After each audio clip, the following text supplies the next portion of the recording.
Assalamualaikum warahmatullahi wabarakatuh. Halo semuanya, selamat datang kembali di channel Ilmu Hitam. Di malam hari yang sunyi ini, saya akan membagikan sebuah kisah nyata yang terjadi di sebuah kampung terpencil. Kisah tentang warisan yang bukan berupa harta, bukan juga tanah atau rumah, melainkan sesuatu yang jauh lebih gelap. Cerita ini berjudul Santet Warisan Nenek di Kampung Terpencil. Sebuah pengalaman yang mengajarkan bahwa tidak semua warisan harus diterima dan tidak semua kekuatan membawa kebaikan. Pastikan kalian mendengarkan sampai akhir, karena apa yang terjadi di akhir cerita ini benar-benar di luar dugaan. Mari kita mulai kisahnya. Namaku Raka, usia 28 tahun, sudah hampir 10 tahun aku tidak benar-benar pulang ke kampung halamanku yang berada di lereng gunung di Jawa Tengah. Sebuah kampung kecil yang jalannya masih berbatu, dikelilingi sawah yang hijau dan hutan bambu yang jika malam berbunyi seperti orang berbisik satu sama lain. Kampung itu bernama Sumbermulyo, tempat aku lahir dan dibesarkan sebelum akhirnya merantau ke kota demi pekerjaan dan kehidupan yang lebih baik. Selama ini aku hanya pulang setahun sekali saat lebaran. Itu pun tidak pernah lebih dari 2 hari karena selalu merasa tidak betah dengan suasana kampung yang menurutku terlalu sunyi dan penuh cerita-cerita aneh yang sejak kecil sering kudengar dari orang-orang tua di sana, terutama tentang nenekku sendiri yang konon katanya memiliki kemampuan yang tidak biasa. Meski aku tidak pernah mempercayai semua itu dan selalu menganggapnya hanya omongan warga yang suka membesar-besarkan hal yang tidak mereka pahami. Sampai suatu sore aku menerima telepon dari Pak Wiryo, tetangga sebelah rumah nenek. Suaranya terdengar berat dan pelan ketika mengatakan bahwa nenekku telah meninggal dunia pagi tadi setelah beberapa hari sakit tanpa sebab yang jelas. Kabar itu membuatku terdiam cukup lama karena meskipun aku jarang pulang, nenek adalah satu-satunya keluarga yang masih tersisa di kampung setelah kedua orang tuaku meninggal akibat kecelakaan saat aku masih kuliah. Aku langsung mengambil cuti dan malam itu juga berangkat menggunakan bus menuju kota terdekat, lalu melanjutkan perjalanan dengan ojek menuju kampung karena kendaraan umum tidak pernah masuk sampai ke sana. Sepanjang perjalanan perasaanku campur aduk antara sedih, bersalah, dan entah kenapa ada sedikit rasa tidak nyaman yang sulit dijelaskan. Angin malam terasa lebih dingin dari biasanya saat ojek melewati jalan sempit di antara sawah dan pepohonan bambu yang menjulang gelap di kiri kanan. Suara jangkrik bersahutan dan sesekali terdengar lolongan anjing dari kejauhan. Ketika akhirnya aku sampai di depan rumah nenek, rumah kayu tua bercat hijau pudar dengan teras kecil dan kursi panjang yang sudah lapuk, beberapa warga masih berkumpul di dalam untuk tahlilan. Mereka menyambutku dengan tatapan iba, tapi juga ada sesuatu di mata mereka yang membuatku merasa asing, seolah-olah aku bukan lagi bagian dari kampung itu. Pemakaman dilakukan keesokan paginya di pemakaman kecil di belakang kampung yang berbatasan langsung dengan hutan bambu. Tanahnya masih basah karena hujan semalam. Saat jenazah nenek diturunkan ke liang lahat, aku berdiri paling depan memegang payung hitam, mencoba menahan air mata yang sejak tadi terasa mengganjal di tenggorokan. Setelah semua selesai dan warga mulai kembali ke rumah masing-masing, aku duduk sendirian di teras rumah nenek memandangi halaman yang dipenuhi daun kering. Rumah itu terasa lebih sunyi dari yang pernah kuingat. Tidak ada lagi suara batu kecil nenek di pagi hari atau langkah kakinya yang pelan menyapu lantai kayu. Menjelang sore, beberapa tetangga datang membawa makanan dan membantu membereskan rumah. Salah satunya Bu Sari yang sudah tua dan sering mengobrol dengan nenek dulu. Ia memegang tanganku dan berkata pelan agar aku berhati-hati tinggal sendirian di rumah itu untuk beberapa hari ke depan. Aku sempat bertanya maksudnya apa, tapi ia hanya tersenyum tipis dan berkata bahwa kampung ini tidak sesederhana yang kulihat. Perkataan itu membuatku teringat cerita masa kecil tentang orang-orang yang datang malam-malam ke rumah nenek membawa bungkusan kain dan pulang menjelang subuh dengan wajah lega. Dulu aku sering bertanya kepada ibu tentang hal itu, tapi ibu selalu menyuruhku masuk kamar dan tidak ikut campur urusan orang dewasa. Malam pertama setelah semua orang pulang dan rumah benar-benar kosong, aku memilih tidur di kamar nenek karena kamar itu paling bersih dan masih rapi. Lemari kayunya besar dan berbau kapur barus. Di dinding tergantung foto hitam putih kakek yang sudah lama meninggal. Aku mematikan lampu dan hanya menyalakan lampu tidur kecil di sudut ruangan. Awalnya aku bisa terlelap karena lelah perjalanan. Tapi sekitar pukul 2 dini hari, aku terbangun karena merasa haus dan ada suara seperti kayu berderit pelan dari arah dapur. Kupikir mungkin hanya tikus atau kayu yang memuai karena udara dingin. Namun suara itu terdengar seperti langkah kaki yang diseret perlahan. Aku mencoba mengabaikannya dan menarik selimut sampai ke dada. Beberapa menit kemudian terdengar suara seperti orang berbisik sangat pelan. Aku tidak bisa menangkap jelas kata-katanya, tapi nadanya seperti gumaman marah yang tertahan. Jantungku mulai berdetak lebih cepat. Aku duduk di atas ranjang dan menajamkan telinga. Suara itu berhenti mendadak, lalu digantikan bunyi benda jatuh dari dapur. Aku memberanikan diri bangun dan membuka pintu kamar. Lorong menuju dapur gelap karena hanya diterangi cahaya bulan yang masuk lewat jendela. Setiap langkah kakiku di lantai kayu menimbulkan bunyi berderit yang terasa terlalu keras di tengah kesunyian malam. Ketika sampai di dapur, aku tidak menemukan apa-apa, kecuali sendok yang tergeletak di lantai, padahal aku yakin sebelumnya semua peralatan tersimpan rapi. Aku memungut sendok itu dan menaruhnya kembali, lalu berdiri diam beberapa saat, mencoba meyakinkan diri bahwa ini hanya perasaanku saja. Tapi saat aku hendak kembali ke kamar, aku merasakan hawa dingin yang tiba-tiba menyelimuti punggungku, seperti ada seseorang berdiri sangat dekat di belakangku. Bulu kuduku berdiri dan tanpa sadar aku menoleh cepat. Tidak ada siapa-siapa di sana, hanya pintu dapur yang sedikit terbuka dan tirai tipisnya bergerak pelan tertiup angin malam. Aku menutup pintu itu rapat-rapat dan kembali ke kamar dengan langkah lebih cepat. Setelah berbaring, aku tidak langsung memejamkan mata. Pikiranku dipenuhi bayangan aneh dan potongan cerita masa lalu yang dulu sering kudengar dari anak-anak kampung tentang nenekku yang konon bisa mengirim penyakit kepada orang yang menyakitinya. Aku selalu menertawakan cerita itu, karena bagiku penyakit datang dari bakteri atau virus, bukan dari ilmu hitam. Namun malam itu, untuk pertama kalinya, aku merasa ada kemungkinan bahwa aku tidak benar-benar mengenal siapa nenekku selama ini. Sekitar setengah jam kemudian, ketika rasa kantuk mulai datang lagi, aku mendengar suara ketukan pelan di jendela kamar. 3 kali ketukan dengan jarak yang sama. Tok, tok, tok. Aku menahan napas dan mencoba meyakinkan diri bahwa mungkin hanya ranting pohon yang tertiup angin. Tapi jendela kamar nenek menghadap halaman terbuka tanpa pohon besar di dekatnya. Ketukan itu terdengar lagi, kali ini sedikit lebih keras. Tok, tok, tok. Aku tidak berani membuka tirai atau melihat keluar. Aku hanya menarik selimut menutupi kepala seperti anak kecil yang ketakutan. Suara itu berhenti beberapa menit kemudian dan berganti dengan suara langkah kaki menjauh di halaman. Langkah yang terdengar berat dan lambat, seperti seseorang berjalan tanpa alas kaki di atas tanah basah. Aku tidak tahu kapan akhirnya tertidur karena kelelahan dan rasa takut. Pagi itu aku berusaha menenangkan diri dan meyakinkan bahwa semua yang terjadi semalam hanya karena pikiranku yang lelah setelah perjalanan jauh dan suasana rumah yang terlalu sunyi. Aku membuka semua jendela agar cahaya matahari masuk dan mengusir hawa lembab yang terasa menempel di dinding kayu. Aroma kayu tua bercampur kapur barus memenuhi ruangan. Aku menyeduh kopi di dapur sambil terus memikirkan sendok yang jatuh dan jejak tanah kecil yang kulihat dari pagi. Semakin kupikirkan, semakin sulit rasanya untuk menganggapnya kebetulan. Namun aku mencoba bersikap rasional dan mulai membersihkan rumah. Karena beberapa hari ke depan aku memang berencana tinggal sementara untuk mengurus surat-surat peninggalan nenek. Aku menyapu ruang tamu, membersihkan lemari, dan mengelap foto-foto lama yang berdebu. Saat masuk ke kamar nenek kembali, perasaanku sedikit aneh. Karena entah kenapa kamar itu terasa lebih dingin dibanding ruangan lain, meski semua jendela sudah kubuka. Aku memutuskan untuk merapikan kolong ranjang kayu besar tempat nenek biasa tidur. Ranjang itu berat dan sudah lama tidak digeser, karena terlihat dari bekas debu tebal di lantai. Dengan tenaga seadanya, aku mendorong ranjang perlahan hingga menimbulkan bunyi gesekan keras yang memecah kesunyian rumah. Dan disitulah aku melihat sesuatu yang membuat napasku tertahan. Sebuah peti kayu kecil berwarna coklat tua tergeletak di bawah ranjang, tertutup debu dan sarang laba-laba.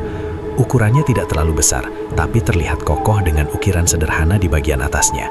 Aku tidak pernah melihat peti itu sebelumnya dan tidak ingat nenek pernah menyebutkannya. Rasa penasaran mengalahkan rasa takut. Aku menarik peti itu keluar dan meletakkannya di atas lantai.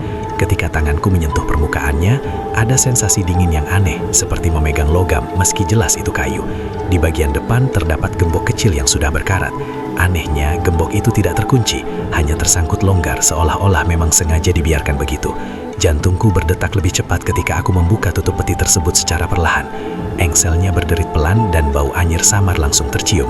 Di dalamnya terdapat kain hitam terlipat rapi, beberapa jarum panjang seperti jarum jahit tapi lebih tebal, seikat rambut yang diikat benang merah, segenggam tanah yang dibungkus kain putih kusam, serta beberapa lembar foto orang-orang kampung yang wajahnya tidak asing bagiku. Ada foto Pak Lurah lama, foto seorang pedagang kaya yang rumahnya paling besar di kampung. Bahkan ada foto Pak Wiryo dalam ukuran kecil, yang terlihat seperti hasil potongan. Melihat semua itu, tanganku langsung gemetar dan perutku terasa mual. Aku tidak ingin langsung berpikir buruk, tapi benda-benda itu terlalu sering muncul dalam cerita-cerita tentang santet yang dulu sering kudengar saat kecil. Aku duduk diam beberapa menit, mencoba menata pikiran dan mencari penjelasan yang masuk akal. Mungkin saja itu hanya benda-benda lama yang tidak ada hubungannya dengan hal mistis. Mungkin tanah itu hanya tanah biasa, dan rambut itu entah milik siapa. Namun keberadaan foto-foto dengan tusukan jarum kecil di beberapa bagiannya membuat pikiranku sulit tenang. Beberapa foto bahkan memiliki noda kecoklatan seperti bekas terbakar di sudutnya. Saat aku masih terpaku menatap isi peti, tiba-tiba terdengar suara salam dari luar rumah. Aku tersentak dan hampir menjatuhkan tutup peti. Ternyata Pak Wiryo berdiri di teras dengan wajah serius. Aku segera menutup peti itu setengah terburu-buru dan mempersilakannya masuk. Entah kenapa aku merasa tidak nyaman jika ia melihat isi peti tersebut. Tapi sepertinya sudah terlambat karena matanya langsung tertuju pada peti yang berada di lantai kamar.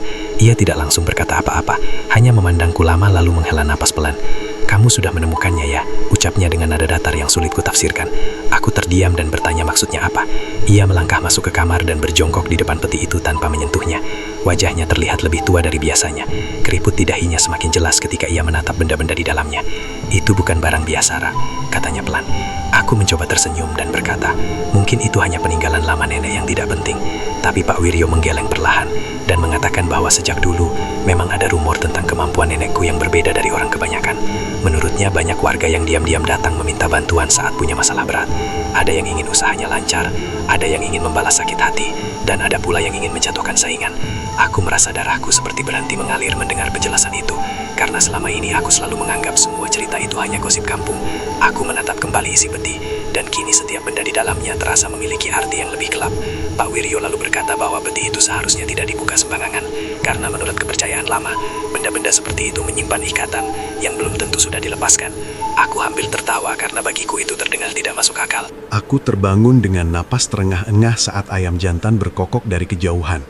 Cahaya matahari pagi masuk melalui celah jendela kamar, dan untuk beberapa detik, aku tidak bergerak sama sekali karena mencoba memastikan apakah suara bisikan semalam benar-benar terjadi atau hanya mimpi akibat pikiranku yang terlalu tegang. Namun sensasi dingin di tengkukku masih terasa jelas, dan kalimat itu terus terngiang di kepalaku. "Kembalikan milik kami." Suara itu bukan seperti suara nenek, bukan juga suara orang yang kukenal. Terdengar berat dan serak, seperti datang dari tenggorokan yang kering. Aku langsung duduk dan menatap ke bawah ranjang. Peti kayu itu masih ada di tempatnya, tidak bergeser sedikit pun. Tidak ada tanda-tanda sesuatu keluar dari sana, tapi perasaan tidak nyaman semakin kuat. Aku memutuskan untuk tidak memendam semua ini sendirian dan berniat mencari penjelasan yang lebih masuk akal. Setelah mandi dan sarapan seadanya, aku berjalan ke rumah Bu Sari yang jaraknya hanya beberapa rumah dari tempat nenek. Sepanjang jalan, beberapa warga memandangku sekilas, lalu berbisik pelan satu sama lain. Sikap mereka membuatku merasa seperti orang asing yang membawa masalah. Ketika sampai di rumah Bu Sari, aku disambut dengan wajah terkejut, seolah-olah ia sudah menduga aku akan datang. Ia mempersilahkanku masuk dan menyuruhku duduk di kursi kayu dekat jendela. Rumahnya berbau kayu bakar dan rempah dapur. Suasananya hangat, berbeda dengan rumah nenek yang terasa dingin. Tanpa bertele-tele, aku menceritakan tentang peti kayu yang kutemukan dan kejadian semalam. Bu Sari terdiam lama sambil menatap lantai. Tangannya yang keriput menggenggam ujung kain jariknya. Akhirnya ia menghela napas panjang dan berkata bahwa sudah waktunya aku tahu sebagian cerita yang selama ini disembunyikan dariku.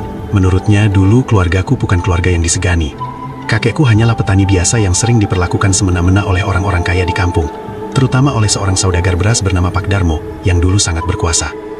Tanah sawah kami pernah hampir dirampas karena utang yang bunganya mencekik. Kakek jatuh sakit karena tekanan hidup dan meninggal lebih cepat dari seharusnya. Sejak saat itu nenek berubah menjadi lebih pendiam dan jarang bergaul kecuali dengan orang-orang tertentu yang datang diam-diam malam hari. Bu Sari mengatakan bahwa tidak lama setelah kematian kakek, Pak Darmo tiba-tiba jatuh sakit aneh. Tubuhnya kurus tanpa sebab jelas. Dokter dari kota tidak menemukan penyakit pasti. Ia meninggal dalam keadaan misterius beberapa bulan kemudian. Sejak itulah isu tentang kemampuan nenek menyebar. Banyak warga percaya bahwa nenek mempelajari ilmu hitam dari seseorang di luar kampung untuk membalas ketidakadilan. Aku mendengarkan dengan jantung berdebar karena nama Pak Darmo ada di salah satu foto dalam peti kayu itu. Bu Sari menatapku dalam-dalam dan berkata bahwa beberapa orang lain yang pernah berseteru dengan nenek atau kliennya juga mengalami nasib buruk. Ada yang bangkrut mendadak, ada yang keluarganya terus-menerus sakit. Namun tidak pernah ada bukti nyata sehingga semuanya hanya menjadi cerita yang diwariskan dari mulut ke mulut. Aku mencoba tetap rasional dan mengatakan mungkin semua itu hanya kebetulan atau efek stres. Tapi Bu Sari menggeleng pelan dan mengatakan bahwa ada satu kejadian yang tidak bisa ia lupakan. Suatu malam bertahun-tahun lalu ia melihat cahaya redup keluar dari kamar nenek, disertai suara gumaman seperti membaca mantra. Dan keesokan paginya, salah satu warga yang berselisih soal tanah dengan nenek ditemukan terbaring lemas tanpa bisa bicara selama beberapa hari. Cerita itu membuat tenggorokanku terasa kering. Aku mulai menyadari bahwa selama ini orang-orang kampung mungkin menyimpan ketakutan sekaligus rasa hormat pada nenek. Itulah sebabnya mereka memandangku aneh saat aku datang. Bagi mereka, aku bukan sekedar cucu yang pulang melayat, melainkan penerus sesuatu yang tidak terlihat. Ketika aku bertanya tentang peti kayu itu, Bu Sari terlihat ragu sebelum akhirnya berkata bahwa setiap orang yang menggunakan ilmu semacam itu biasanya menyimpan media sebagai pengikat, dan jika tidak ditutup dengan benar sebelum meninggal, maka ikatan itu bisa tetap ada dan mencari pengganti. Kata-katanya membuatku merinding karena teringat bisikan semalam. Aku mulai merasa bahwa mungkin aku sudah melakukan kesalahan dengan membuka peti itu. Mungkin ada sesuatu yang terlepas atau terusik. Setelah pembicaraan panjang itu, aku pamit pulang dengan pikiran semakin berat. Di tengah jalan, aku melihat Pak Wirilo berdiri di depan rumahnya seolah menungguku. Ia bertanya apakah aku sudah bicara dengan Bu Sari, dan dari raut wajahnya aku tahu ia sudah menebak isi pembicaraan kami. Aku hanya mengangguk pelan. Ia lalu mengajakku duduk di bangku bambu di depan rumahnya, dan berkata bahwa sebenarnya beberapa warga sempat khawatir saat mendengar aku akan tinggal beberapa hari di rumah nenek. Bukan karena mereka membenciku, tapi karena takut sesuatu yang lama terpendam akan bangkit kembali. Menurutnya ada beberapa kejadian aneh di kampung beberapa minggu sebelum nenek meninggal. Ayam-ayam mati mendadak tanpa sebab jelas. Sejak menemukan secari kertas bertuliskan pesan nenek itu, pikiranku tidak pernah benar-benar tenang. Karena kalimat "jangan biarkan mereka memilihmu" terus terngiang tanpa henti. Seolah memiliki makna yang lebih dalam daripada sekedar peringatan biasa. Aku mencoba menjalani hari seperti biasa, agar tidak tenggelam dalam ketakutan yang belum tentu nyata. Namun suasana rumah terasa berubah drastis. Bukan hanya dingin, tapi seperti ada tekanan halus yang membuat napas terasa lebih berat setiap kali aku melangkah masuk ke kamar nenek. Sore itu langit di atas kampung Sumbermulyo kembali mendung. Meski tidak ada hujan turun, angin berhembus melewati celah-celah dinding kayu dan menghasilkan suara gesekan panjang yang menyerupai keluhan. Aku duduk di ruang tamu, menatap pintu kamar sambil memikirkan apakah sebaiknya aku pergi saja ke kota dan meninggalkan semua ini. Tapi urusan surat tanah dan rumah belum selesai, dan aku tidak ingin dianggap kabur oleh warga. Menjelang maghrib, listrik di rumah tiba-tiba padam, meski rumah lain di sekitar tetap terang. Aku keluar memastikan, dan benar saja, hanya rumah nenek yang gelap. Perasaanku langsung tidak enak, karena kejadian seperti ini terlalu sering muncul dalam cerita-cerita horor yang dulu kuanggap berlebihan. Aku menyalakan lilin yang tersisa di dapur, dan meletakkannya di atas meja. Bayangan api kecil itu membuat dinding rumah terlihat bergerak, karena pantulan cahaya yang bergetar. Setiap sudut ruangan tampak lebih dalam, dan gelap dari biasanya. Ketika aku kembali ke kamar untuk mengambil senter dari tas, langkahku terasa berat. Seperti ada beban tak terlihat di pundakku. Tepat saat aku membuka pintu kamar, bau anyir samar kembali tercium. Bau yang sama seperti saat pertama membuka peti kayu itu. Aku langsung menoleh ke bawah ranjang, dan jantungku serasa berhenti sesaat, karena peti kayu yang sebelumnya kututup rapat, kini sedikit terbuka. Tidak lebar, hanya celah kecil, tapi cukup untuk membuat rasa takut menjalar ke seluruh tubuhku. Aku yakin benar sudah menutupnya dengan kuat siang tadi. Dengan tangan gemetar, aku berjongkok dan membuka tutupnya perlahan. Isi di dalamnya tampak sama, kain hitam, jarum, tanah, dan foto-foto itu masih di tempatnya. Namun ada satu hal yang berubah. Jarum yang sebelumnya tertancap di foto, kini berpindah posisi, seolah-olah seseorang memindahkannya dengan sengaja. Tenggorokanku terasa kering, dan aku mencoba menenangkan diri dengan mengatakan, mungkin aku salah ingat, mungkin tadi aku tidak memperhatikan detailnya. Namun suara kayu berderit tiba-tiba terdengar dari belakangku, membuatku tersentak dan hampir menjatuhkan peti itu. Aku menoleh dan melihat pintu kamar perlahan menutup sendiri, meski tidak ada angin kencang yang masuk. Suara gesekan engselnya terdengar panjang dan pelan, seolah disengaja. Kini aku berdiri di kamar dengan pintu tertutup, hanya diterangi cahaya lilin dari ruang tamu yang redup. Suasana menjadi sangat sunyi, sampai-sampai aku bisa mendengar detak jantungku sendiri. Tiba-tiba dari sudut kamar, terdengar suara napas berat, seperti seseorang sedang berdiri dalam gelap. Napas itu tidak teratur, dan terdengar dekat sekali.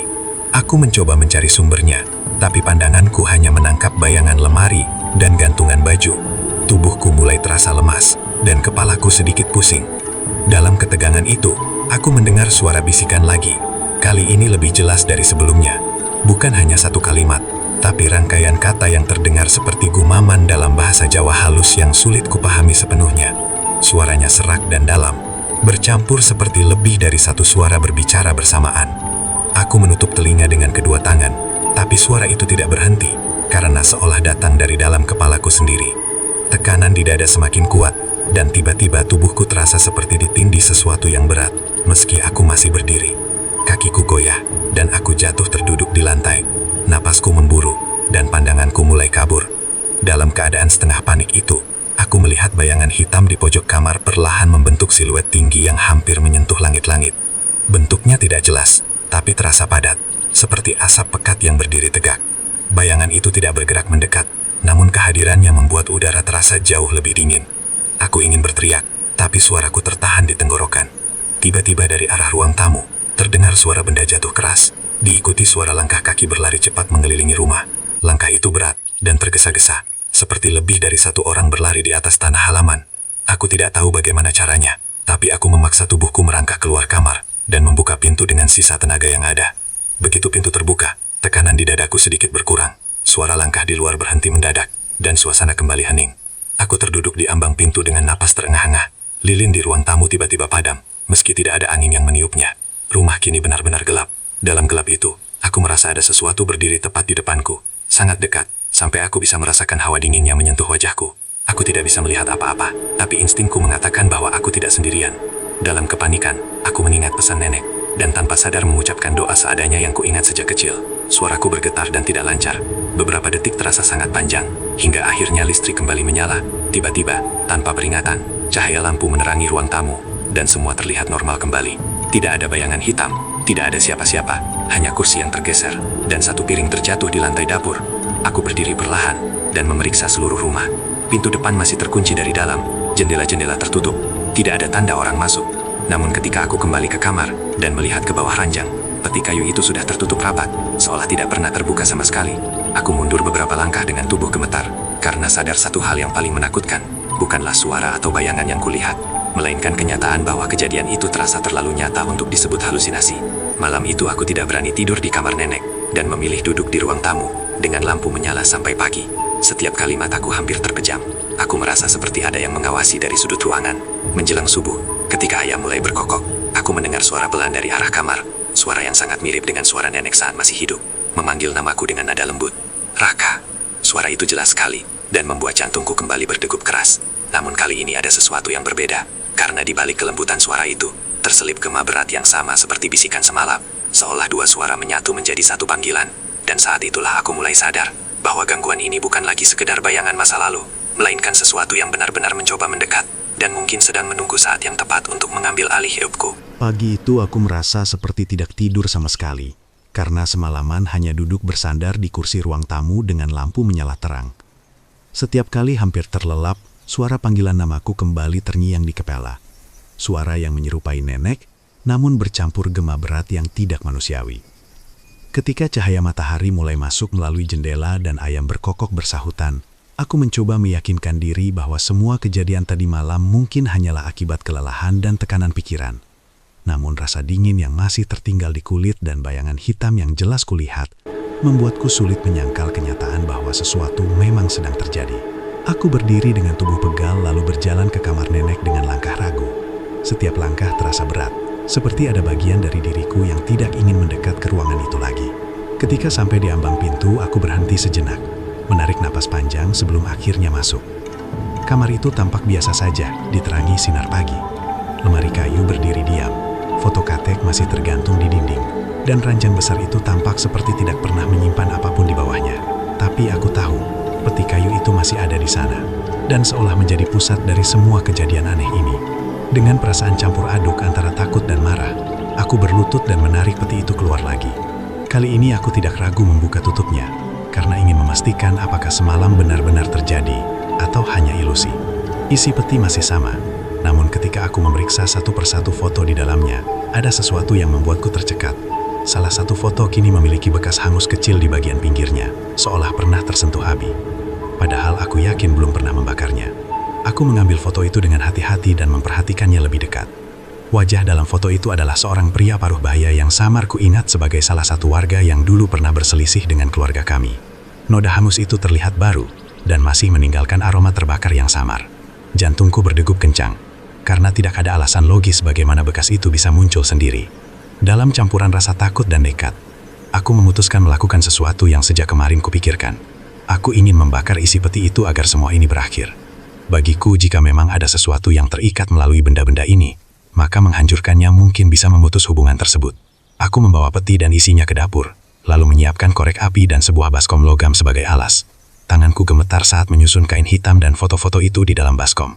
Aku sempat ragu beberapa detik, karena teringat peringatan Pak Wiryo agar tidak membakar sembarangan. Namun rasa takut yang terus menghantuiku membuatku berpikir tidak ada pilihan lain. Aku menyalakan korek dan mendekatkannya ke salah satu sudut kain hitam. Api kecil menyala perlahan dan mulai merambat. Pada detik pertama, aku merasa sedikit lega melihat kain itu terbakar seperti benda biasa. Tapi kelegaan itu tidak bertahan lama, karena tiba-tiba api membesar tanpa alasan dan menjalar cepat ke foto-foto di sekitarnya. Nyalanya berwarna lebih gelap dari biasanya, seperti ada bayangan hitam di dalamnya. Panasnya terasa tidak wajar dan membuatku mundur beberapa langkah. Dalam kobaran api itu aku mendengar suara mendesis pelan, yang kemudian berubah menjadi seperti teriakan samar. Bukan teriakan keras, melainkan suara tertahan penuh amarah.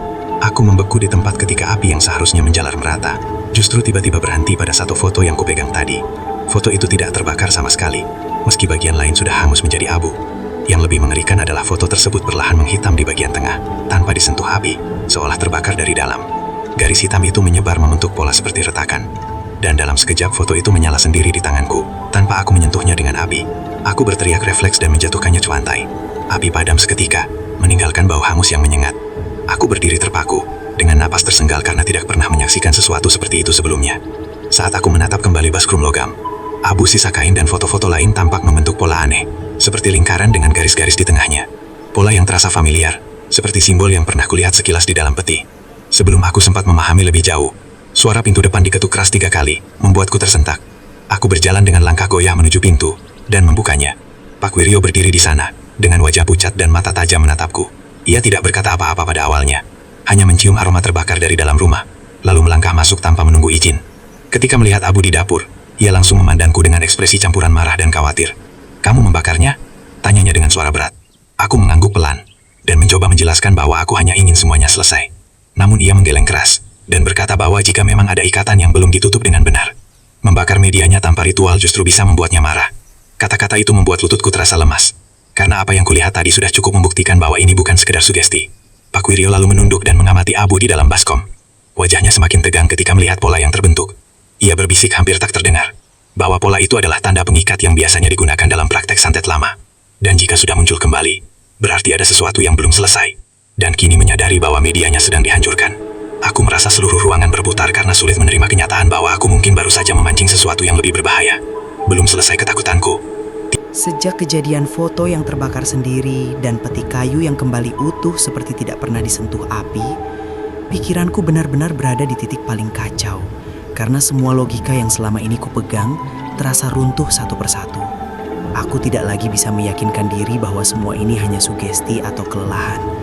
Bahkan Pak Wiryo yang awalnya berusaha tenang, kini terlihat jelas menyimpan kekhawatiran mendalam setiap kali menatap rumah nenek. Sore itu, ia menyarankan agar aku tidak tidur sendirian dan menginap di rumahnya saja untuk sementara. Namun ada perasaan keras kepala dalam diriku yang menolak pergi begitu saja. Seolah jika aku meninggalkan rumah itu, maka aku justru membiarkan sesuatu mengambil alih tanpa perlawanan. Aku tidak tahu dari mana datangnya keberanian atau mungkin kebodohan itu. Tapi malam itu aku tetap memilih kembali ke rumah nenek, meski Pak Wiryo berkali-kali mengingatkan agar berhati-hati. Suasana kampung terasa berbeda, lebih sunyi dari biasanya, bahkan suara jangkrik pun seperti berkurang. Langit malam gelap tanpa bintang, dan angin bertiup pelan membawa hawa dingin yang menusuk sampai ke tulang. Ketika aku membuka pintu rumah dan melangkah masuk, perasaan tertekan itu kembali menyelimuti dada, seperti ada mata tak terlihat yang mengawasi setiap gerakanku. Aku menyalakan semua lampu dan memastikan tidak ada sudut yang gelap. Peti kayu itu tetap berada di bawah ranjang, dan kali ini aku tidak berani menyentuhnya lagi. Aku hanya duduk di ruang tamu, mencoba membaca sesuatu di ponsel untuk mengalihkan pikiran. Namun setiap beberapa menit sekali, aku merasa seperti mendengar langkah pelan di lorong, meski saat kulihat tidak ada siapapun. Menjelang tengah malam, rasa kantuk akhirnya datang, karena tubuhku sudah terlalu lelah. Aku memutuskan tidur di kamar tamu yang jarang dipakai, agar sedikit menjauh dari peti kayu itu. Sebelum memejamkan mata, aku berdoa singkat meminta perlindungan, karena untuk pertama kalinya dalam hidupku, aku benar-benar merasa tidak berdaya menghadapi sesuatu yang tidak bisa dijelaskan. Tidak butuh waktu lama hingga aku terlelap, dan disitulah mimpi itu dimulai. Dengan begitu nyata, seolah bukan sekedar bunga tidur. Aku berdiri di halaman rumah nenek pada malam hari, namun suasananya berbeda karena langit tampak merah gelap seperti menjelang badai. Angin berputar membawa debu dan daun kering. Di teras rumah, aku melihat sosok nenek duduk bersila, mengenakan kebaya hitam yang tidak pernah kulihat sebelumnya. Wajahnya tampak lebih tua dan pucat, namun matanya terbuka lebar menatap lurus ke arahku tanpa berkedip. Aku mencoba memanggilnya, tapi suaraku tidak keluar. Di belakangnya berdiri sosok tinggi berwarna hitam pekat, seperti bayangan yang pernah kulihat di kamar. Bentuknya tidak jelas, namun terasa besar dan berat. Bayangan itu tidak memiliki wajah, tapi aku bisa merasakan tatapannya mengarah padaku. Nenek perlahan mengangkat tangannya dan menunjuk ke arah peti kayu yang kini berada di antara kami. Peti itu terbuka, dan di dalamnya bukan lagi foto atau jarum, melainkan segumpal asap hitam yang berputar pelan, seperti hidup. Aku ingin melangkah mundur, tapi kakiku tidak bisa digerakkan.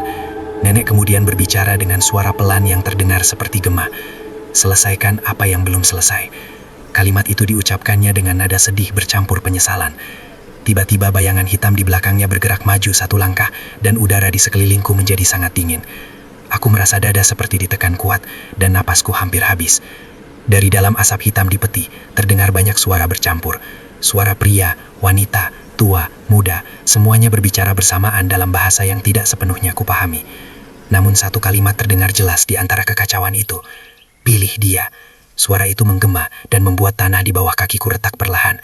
Aku mencoba berteriak, tapi tetap tidak ada suara keluar. Nenek menatapku dengan mata berkaca-kaca, lalu berkata sekali lagi, "Jangan biarkan mereka memilihmu." Dan pada detik berikutnya, bayangan hitam itu melompat ke arahku dengan kecepatan yang tidak masuk akal. Tepat sebelum menyentuhku, aku terbangun dengan tubuh basah oleh keringat dan napas terengah-engah. Ruangan gelap karena lampu yang sebelumnya menyala kini mati tanpa sebab. Hanya cahaya bulan yang masuk melalui jendela. Jantungku berdetak sangat keras dan butuh beberapa detik untuk menyadari bahwa aku sudah bangun. Namun rasa dingin yang kurasakan di mimpi masih nyata di kulitku. Saat aku mencoba duduk, tubuhku terasa berat seperti ditindih sesuatu. Dadaku sulit bergerak dan napasku pendek-pendek. Dalam kondisi setengah sadar itu, aku menyadari bahwa aku tidak bisa menggerakkan tangan atau kaki sama sekali. Mataku terbuka, tapi tubuhku terkunci. Dan di sudut ruangan, aku melihat bayangan hitam berdiri diam menatapku. Bentuknya sama seperti di mimpi tadi, tinggi dan pekat tanpa wajah.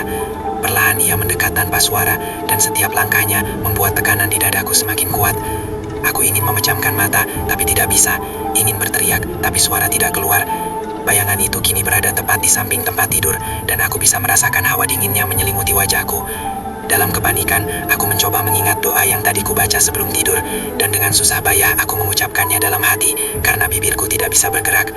Detik-detik terasa sangat panjang, sampai akhirnya tekanan di dadaku mulai berkurang sedikit demi sedikit, dan bayangan itu mundur perlahan, sebelum akhirnya menghilang ke dalam gelap. Tubuhku kembali bisa digerakkan, dan aku langsung bangkit duduk sambil terbatuk-batuk mencari udara. Lampu tiba-tiba menyala kembali tanpa ku sentuh saklarnya, dan ruangan tampak kosong seperti tidak pernah ada apa-apun. Aku memegang dada yang masih terasa nyeri, dan menyadari bahwa kejadian tadi bukan sekedar mimpi buruk biasa, melainkan sesuatu yang melintasi batas antara tidur dan kenyataan. Lebih menakutkan lagi karena mimpi itu terasa seperti pesan yang diulang-ulang. Bukan pertama kali aku melihat nenek dalam kondisi seperti itu sejak kembali ke kampung, dan pola yang sama mulai terlihat setiap malam ketika aku mencoba tidur. Setelah malam penuh mimpi yang terasa lebih nyata daripada kehidupan itu, aku bangun dengan tubuh lemas dan pikiran yang semakin dipenuhi pertanyaan, karena jelas sudah bahwa semua ini bukan sekadar gangguan biasa, melainkan sesuatu yang berakar jauh di masa lalu keluarga kami. Aku tidak bisa lagi hanya duduk menunggu atau berharap semuanya hilang dengan sendirinya. Pesan nenek yang terus muncul dalam mimpi membuatku sadar bahwa ada urusan yang belum selesai dan mungkin hanya bisa dipahami jika aku berani menggali lebih dalam sejarah yang selama ini ditutupi. Pagi itu, tanpa banyak bicara, aku mendatangi rumah Pak Wiryo dan menceritakan mimpi yang terus berulang, beserta sosok bayangan hitam yang semakin mendekat setiap malam.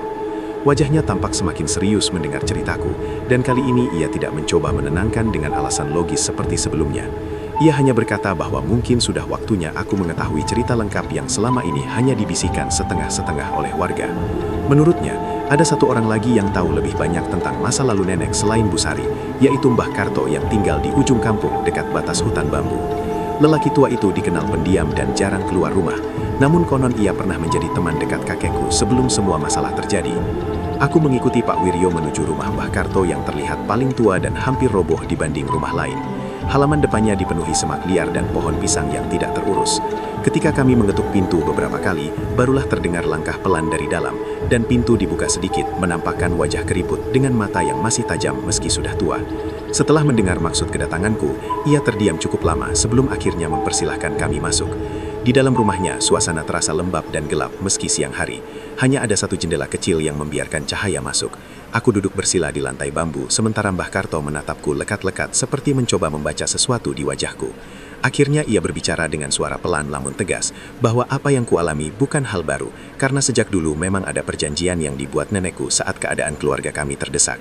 Menurutnya, setelah kakek meninggal dan tanah hampir dirampas oleh Pak Darmo, nenek menemui seseorang dari luar kampung yang dikenal memiliki ilmu hitam kuat dan meminta bantuan untuk membalikan keadaan. Bantuan itu tidak gratis dan tidak sederhana, karena setiap kekuatan selalu menuntut imbalan. Mbah Karto mengatakan bahwa awalnya, nenek hanya ingin melindungi tanah dan keluarganya, namun ketika balas dendam mulai berhasil dan orang-orang yang menyakiti keluarga kami satu persatu mengalami nasib buruk, kekuatan itu menjadi semakin besar dan semakin sulit dilepaskan. Setiap kali seseorang datang meminta bantuan kepada nenek untuk menjatuhkan orang lain, kekuatan tersebut semakin terikat kuat di rumah itu, seolah-olah peti kayu yang kutemukan hanyalah wadah kecil dari sesuatu yang jauh lebih besar. Aku mendengarkan dengan napas tertahan, karena cerita itu terasa seperti potongan puzzle yang mulai menyatu dengan semua kejadian aneh yang kualami. Mbah Karto melanjutkan bahwa nenek sebenarnya beberapa kali mencoba menghentikan praktik tersebut, namun selalu ada konsekuensi. Setiap kali ia menolak permintaan seseorang atau mencoba menutup ikatan, gangguan mulai muncul di rumahnya sendiri. Suara-suara, mimpi buruk, bahkan sakit mendadak yang sulit dijelaskan. Sampai akhirnya ia memilih mempertahankan ikatan itu dalam batas tertentu agar tidak lepas kendali. Aku bertanya tentang maksud pesan dalam mimpiku, bahwa jangan biarkan mereka memilihku. Mbah Karto menatapku lama sebelum menjawab, bahwa dalam beberapa praktek lama, memang ada kemungkinan kekuatan tersebut mencari penerus ketika pemiliknya meninggal tanpa menutup ikatan secara sempurna. Penerus biasanya dipilih dari garis darah terdekat karena dianggap paling mudah dijangkau. Mendengar itu tenggorokanku terasa kering, karena berarti sejak aku kembali ke rumah nenek, aku mungkin sudah dianggap sebagai calon penerus oleh sesuatu yang tidak terlihat. Pak Wiryo yang sejak tadi diam, akhirnya bertanya apakah masih ada cara untuk menghentikan semuanya. Mbah Karto menghela napas panjang dan berkata bahwa ada cara tapi tidak mudah, karena harus menemukan akar pertama dari perjanjian itu dan menutupnya di tempat asalnya. Artinya bukan hanya membakar isi peti atau membaca doa di rumah, melainkan mencari siapa yang pertama kali memberi nenek ilmu tersebut dan di mana perjanjian itu dibuat. Masalahnya, orang yang dulu mengajari nenek sudah lama meninggal dan makamnya berada di luar kampung dekat hutan tua yang jarang didatangi warga. Tempat itu dianggap angker dan tidak ada yang berani ke sana sejak bertahun-tahun. Penjelasan itu membuat kepalaku semakin pusing, karena berarti untuk menyelesaikan semuanya, aku harus masuk lebih dalam ke wilayah yang selama ini kuhindari. Namun jika tidak dilakukan, mungkin mimpi dan gangguan itu akan terus datang sampai sesuatu yang lebih buruk terjadi. Setelah pembicaraan panjang itu, aku dan Pak Wiryo pamit. Di perjalanan pulang, pikiranku terus memutar ulang setiap kata yang kudengar. Semakin jelas bahwa semua kejadian ini bukan kebetulan, melainkan konsekuensi dari perjanjian lama yang belum diselesaikan. Ketika sampai di rumah nenek, suasana terasa semakin berat, seolah-olah dinding-dinding kayu menyimpan rahasia yang enggan dibuka. Aku masuk ke kamar dan menatap peti kayu di bawah ranjang dengan pandangan berbeda. Kini aku tahu benda itu bukan sekadar media santet, melainkan simbol dari ikatan yang lebih dalam. Malam itu aku tidak langsung tidur, melainkan duduk di lantai bersandar pada dinding sambil memikirkan langkah selanjutnya. Sekitar tengah malam, udara di dalam kamar mendadak menjadi sangat dingin meski semua jendela tertutup rapat. Aku merasakan kehadiran yang sama seperti di mimpi, dan perlahan suara gumaman kembali terdengar. Kali ini tidak lagi samar, melainkan jelas berbisik di sudut ruangan. Waktunya hampir tiba. Kalimat itu diucapkan dengan nada datar tanpa emosi. Aku menutup mata dan mencoba menguatkan diri, karena ketakutan hanya akan membuatku semakin lemah. Dalam kegelapan itu, aku menyadari satu hal yang paling penting, bahwa jika aku terus menghindar, maka mereka akan semakin berani mendekat. Dan jika benar kekuatan itu sedang mempertimbangkanku sebagai penerus, maka satu-satunya cara adalah menghadapi sumbernya langsung. Namun jauh di dalam hati, ada ketakutan lain yang lebih besar daripada bayangan atau bisikan apapun, yaitu kemungkinan bahwa dalam proses menguak masa lalu keluarga sendiri, aku mungkin akan menemukan sesuatu yang membuatku tidak bisa lagi memandang nenek sebagai sosok yang sama seperti dalam kenanganku selama ini. Sejak percakapan dengan Mbah Karto tentang akar perjanjian lama itu, pikiranku tidak pernah benar-benar tenang, karena kini aku tahu bahwa semua gangguan yang kualami bukan sekedar sisa energi tak jelas, melainkan bagian dari ikatan yang memang belum ditutup. Dan jika dibiarkan, maka sesuatu itu bisa benar-benar memilihku sebagai penerus. Malam setelah pertemuan itu, aku kembali mengalami mimpi yang sama, tentang halaman rumah dengan langit merah gelap, dan nenek duduk bersila di depan peti kayu terbuka. Namun kali ini, ada tambahan yang membuatku terbangun dengan tubuh gemetar. Karena di belakang bayangan hitam itu muncul siluet lain yang lebih besar, seperti pusaran asap yang berdenyut pelan. Dan ketika aku mencoba mendekat dalam mimpi, nenek menggeleng pelan dengan wajah sedih, seolah menyuruhku berhenti. Begitu terbangun, aku langsung memutuskan bahwa tidak ada waktu lagi untuk menunda. Pagi itu juga aku menemui Pak Wiryo dan Mbah Karto untuk membicarakan langkah selanjutnya. Setelah berdiskusi cukup lama, mereka sepakat bahwa sebelum mencari makam orang yang dulu mengajari nenek, sebaiknya dilakukan ritual penutup sementara, agar gangguan tidak semakin kuat. Mbah Karto menyarankan mendatangkan seorang ustadz dari kecamatan sebelah yang dikenal bisa menetralisir gangguan ilmu hitam, meski tidak semua orang percaya padanya. Siang itu juga Pak Wiryo mengantar pesan, dan menjelang sore ustadz tersebut datang. Seorang pria paruh baya dengan wajah tenang dan sorot mata yang dalam. Ia tidak banyak bicara ketika aku menceritakan semua kejadian sejak hari pertama kembali ke rumah. Hanya sesekali mengangguk dan meminta melihat langsung peti kayu itu. Ketika kami masuk ke kamar nenek, suasana langsung terasa berat, seolah udara menebal. Ustadz itu berhenti beberapa langkah dari ranjang, lalu menatap ke bawah tanpa menyentuh apapun. "Sudah lama dibiarkan," katanya pelan. Kalimat itu membuat bulu kuduku meremang, karena nada suaranya menunjukkan bahwa ia memang merasakan sesuatu. Ia memintaku membawa peti kayu ke ruang tengah dan meletakkannya di atas tikar yang sudah disiapkan. Lampu dimatikan dan hanya beberapa lilin dinyalakan untuk menerangi ruangan. Bayangan cahaya api menari di dinding kayu membuat suasana semakin tegang. Ustadz itu mulai membaca doa dengan suara pelan namun tegas. Awalnya tidak ada perubahan apapun selain angin yang tiba-tiba bertiup dari arah dapur meski semua pintu tertutup. Doa terus dilantunkan dan semakin lama suaranya semakin keras. Tiba-tiba peti kayu itu bergetar kecil di atas tikar, seperti ada sesuatu di dalamnya yang bergerak. Aku menahan napas, sementara Pak Wiryo berdiri di sampingku dengan wajah pucat.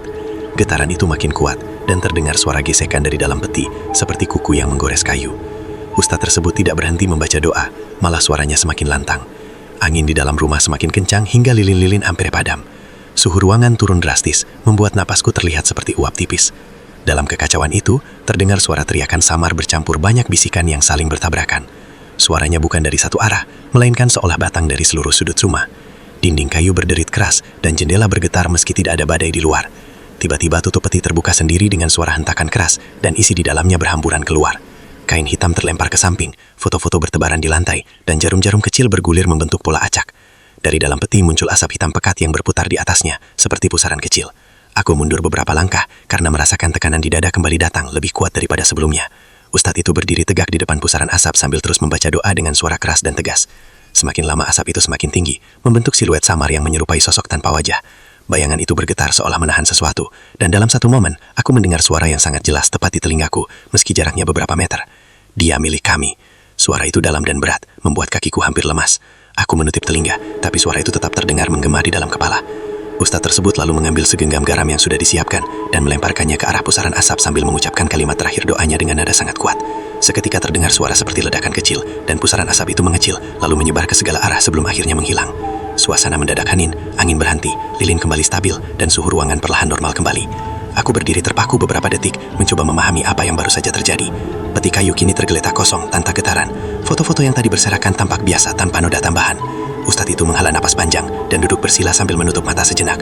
Setelah beberapa menit ia berkata bahwa ikatan utama belum sepenuhnya putus, namun sudah dilemahkan untuk sementara. Ia menegaskan bahwa ritual ini hanya menahan, bukan menghapus, karena sumber perjanjiannya belum disentuh. Jika tidak diselesaikan sampai ke akarnya, maka gangguan bisa kembali dengan kekuatan lebih besar. Kata-kata itu membuatku sadar bahwa ini baru langkah awal. Setelah semua selesai, isi peti dikumpulkan kembali, lalu dibungkus kain putih dan disimpan sementara dengan doa penutup. Malam itu untuk pertama kalinya sejak aku datang ke kampung, rumah terasa sedikit lebih ringan. Tidak ada bisikan atau suara langkah hingga menjelang tengah malam.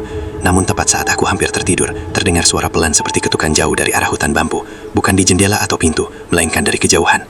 Ketukan itu teratur dan dalam, seolah seseorang sedang memukul batang bambu dengan benda keras. Aku duduk di tempat tidur dan mendengarkan dengan jantung berdebar. Suara itu terdengar 3 kali, lalu berhenti.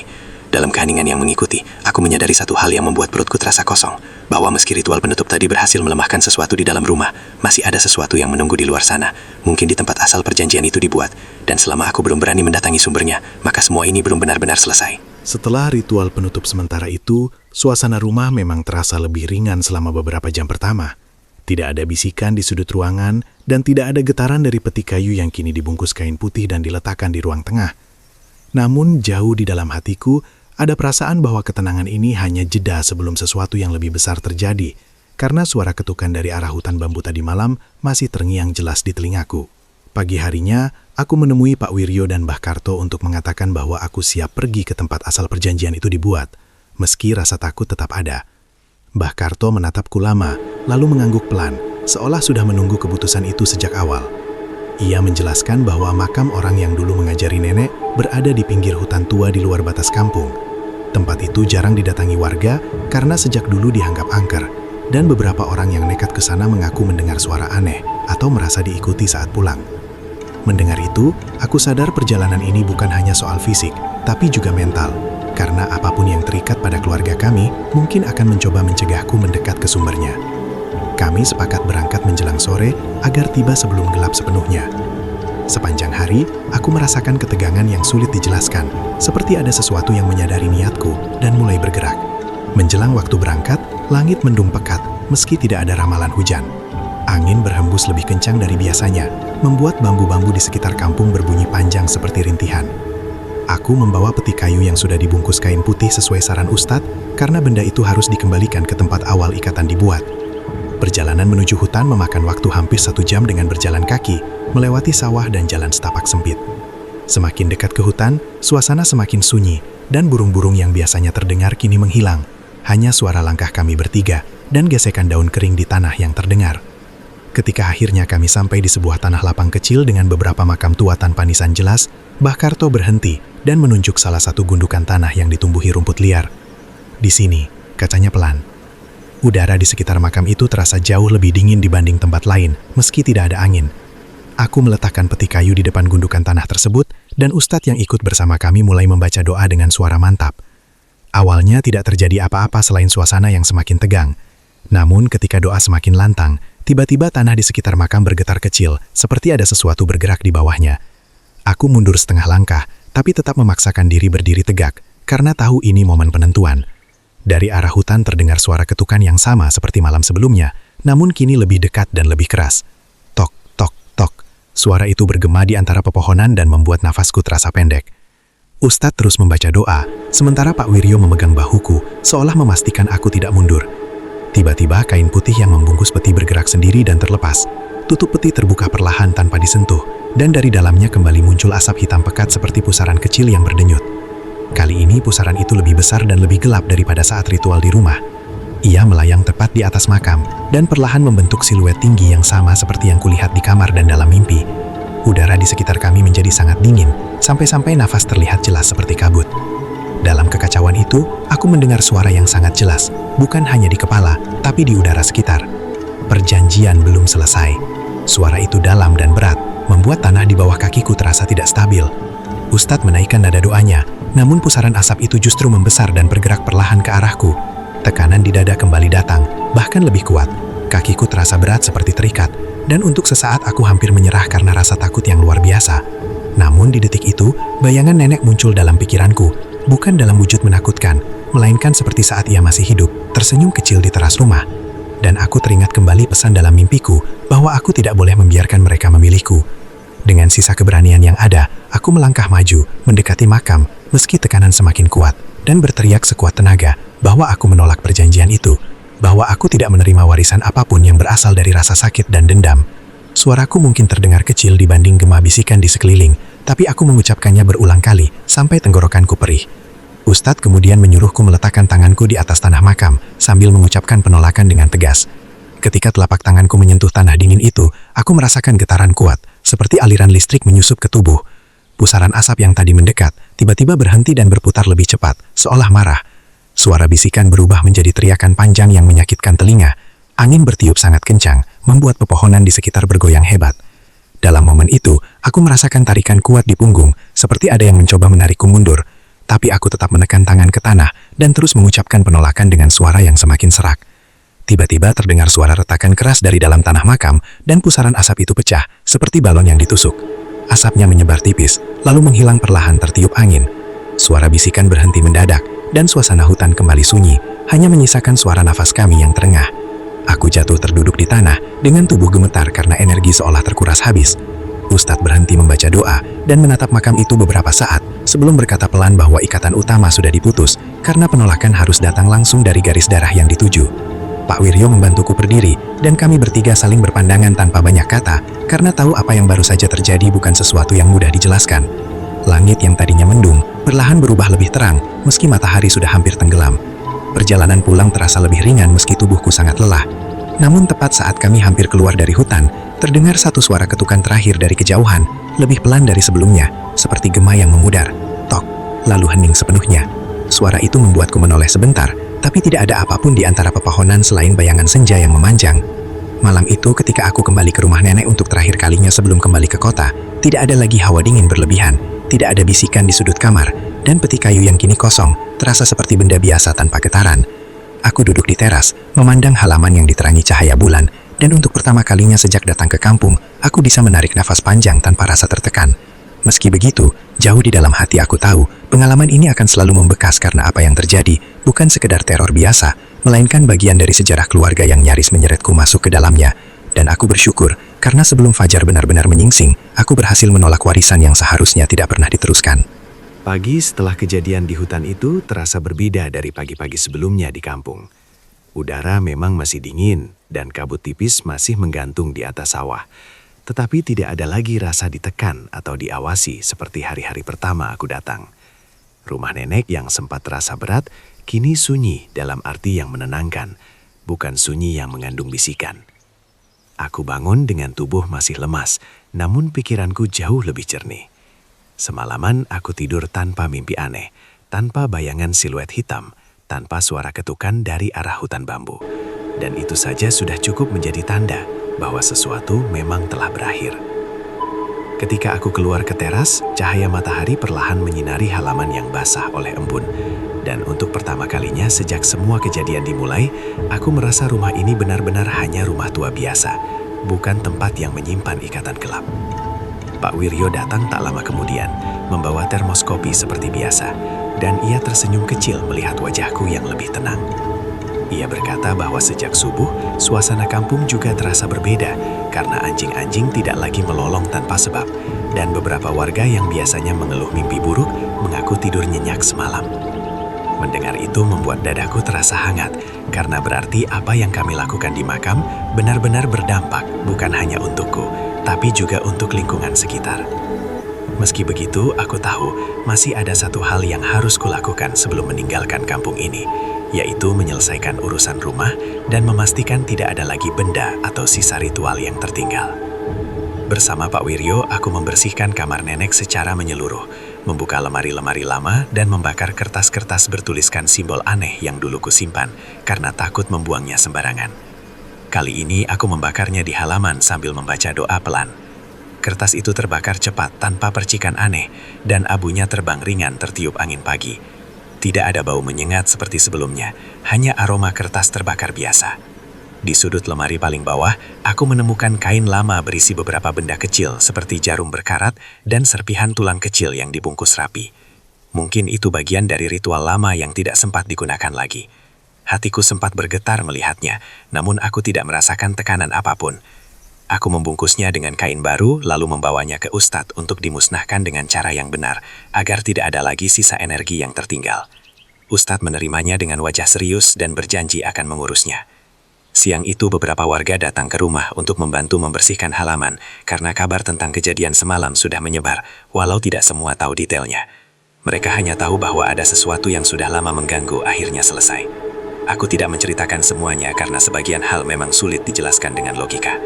Cukup kukatakan bahwa nenek dulu pernah terikat pada sesuatu, dan kini ikatan itu sudah diputus. Beberapa orang terlihat lega, seolah beban lama yang tidak mereka pahami ikut terangkat. Menjelang sore, aku duduk sendirian di ruang tengah, memandangi dinding kayu yang mulai lapuk. Di ruangan inilah peti itu dulu bergetar, dan asap hitam muncul. Kini lantainya bersih, dan tidak ada bekas apapun selain ingatan di kepalaku. Aku memejamkan mata sejenak, dan dalam keheningan itu, aku seperti mendengar suara nenek lagi, namun bukan dalam bentuk bisikan berat, melainkan kenangan lembut ketika ia dulu mengajakku menyapu halaman atau menyiapkan teh hangat. Aku tidak tahu apakah itu hanya imajinasiku atau benar-benar pesan terakhir darinya, tetapi yang kurasakan bukanlah ancaman, melainkan perpisahan. Menjelang malam, aku memutuskan untuk menginap satu malam terakhir sebelum kembali ke kota esok hari. Aku ingin memastikan bahwa malam benar-benar tenang tanpa gangguan. Lampu kamarku nyalakan seperti biasa, namun kali ini tidak ada bayangan aneh di dinding, tidak ada hawa dingin mendadak, hanya suara jangkrik dari luar dan angin pelang yang masuk melalui jendela. Aku duduk di kasur dan merenungkan semua yang terjadi sejak hari pertama aku membuka peti kayu itu. Jika saja aku tidak membukanya, mungkin aku tidak akan pernah tahu tentang perjanjian gelap itu. Tapi mungkin juga, ikatan itu akan tetap ada dan suatu hari menyeretku tanpa perlawanan. Sekarang aku sadar bahwa yang paling penting bukan hanya memutus ritualnya, melainkan keberanianku untuk menolak. Karena tanpa penolakan dari hatiku sendiri, semua doa dan bantuan orang lain mungkin tidak cukup kuat. Tengah malam tiba dan aku masih terjaga, bukan karena takut, tetapi karena ingin merasakan dengan pasti bahwa tidak ada lagi yang bersembunyi di sudut ruangan. Beberapa kali aku mematikan lampu untuk menguji perasaanku, dan ruangan tetap gelap biasa tanpa tekanan aneh. Tidak ada suara ketukan dari arah hutan bambu. Bahkan angin pun terasa biasa saja. Saat itulah aku benar-benar yakin bahwa teror itu sudah berakhir. Keesokan paginya aku berpamitan pada Mbah Wiryo, Mbah Karto, dan Ustadz sebelum berangkat ke kota. Mereka berpesan agar aku tetap menjaga doa dan tidak lagi menyentuh hal-hal yang berbau perjanjian atau praktek gelap apapun. Aku mengangguk karena setelah mengalami semua ini, aku tidak pernah lagi tertarik pada hal semacam itu. Perjalanan meninggalkan kampung terasa berbeda dari saat aku datang. Dulu aku datang dengan rasa penasaran dan sedikit beban. Kini aku pergi dengan hati yang lebih ringan, meski membawa kenangan yang tidak akan pernah kulupakan. Beberapa minggu setelah kembali ke kota, hidupku perlahan kembali normal. Aku bisa bekerja dengan fokus tanpa gangguan mimpi buruk atau rasa diawasi. Kadang-kadang ketika malam terlalu sunyi, ingatan tentang pusaran asap dan suara bisikan itu muncul kembali. Tetapi bukan lagi sebagai ancaman, melainkan sebagai pengingat bahwa ada garis tipis antara rasa ingin tahu dan bahaya. Aku juga sering memikirkan nenek dan mencoba melihatnya, bukan hanya sebagai sosok yang pernah membuat perjanjian gelap, tetapi sebagai manusia yang mungkin terdesak keadaan dan salah mengambil jalan. Aku belajar bahwa tidak semua warisan harus diterima, hanya karena berasal dari keluarga. Ada warisan yang justru harus dihentikan, agar tidak terus menyakiti generasi berikutnya. Beberapa bulan kemudian, Pak Wiryo menelponku dan mengatakan bahwa sejak kejadian itu, tidak ada lagi kejadian aneh di kampung. Hutan bambu kembali sunyi seperti hutan biasa, dan warga yang dulu sering sakit tanpa sebab kini jarang mengeluh.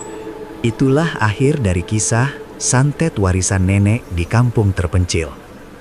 Sebuah cerita yang mengingatkan kita bahwa setiap perjanjian, setiap pilihan, dan setiap keputusan memiliki konsekuensi. Tidak semua warisan harus diteruskan, terutama jika itu membawa kegelapan dan penderitaan. Semoga cerita ini bisa menjadi pelajaran bagi kita semua untuk selalu mendekatkan diri kepada Tuhan dan menjauhi hal-hal yang bisa merugikan diri sendiri maupun orang lain. Terima kasih sudah mendengarkan sampai akhir. Jika kalian suka cerita seperti ini, jangan lupa dukung dengan like, komentar, dan bagikan ke teman-teman kalian. Saya pamit undur diri. Wassalamualaikum warahmatullahi wabarakatuh. Sampai jumpa di cerita berikutnya.